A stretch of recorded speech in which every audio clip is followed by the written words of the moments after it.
টমেটোর চাটনি খেয়ে বাড়ির লোক হাত চাটবেই।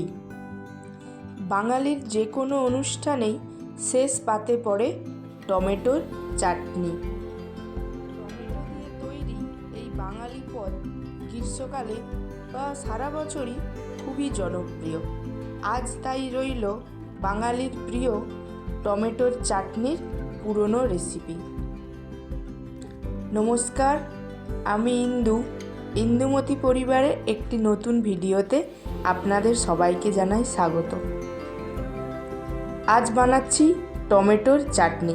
আমি এখানে 500 গ্রাম টমেটো নিয়েছি আর অল্প আদা আর 2টো পাতিলেবু। প্রথমে টমেটো আর আদাটাকে তেল গরম হয়ে যেতে কড়াইতে দিয়ে দিয়েছি। তারপর একে একে হলুদ, কাশ্মীরি লঙ্কার গুঁড়ো আর নুন দিয়ে ভালোভাবে মিশিয়ে নিয়েছি।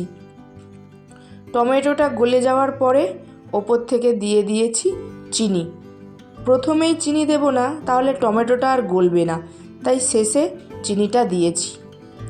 এদিকে টমেটো প্রায় গলেই গিয়েছে আর টমেটো চাটনিতে দেওয়ার জন্যে আমি এখানে লেবুর রস করেছি।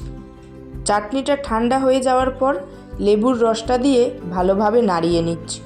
গরম অবস্থায় কখনোই লেবুর রস দেবেন না, নাহলে চাটনিটা তেতো হয়ে যাওয়ার সম্ভাবনা থাকে।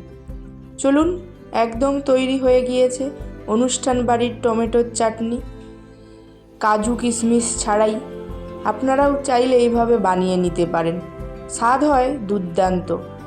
তাই ভিডিওটি স্কিপ না করে পুরোটা দেখতে থাকুন, আর ভিডিওটি ভালো লাগলে লাইক করে দেবেন।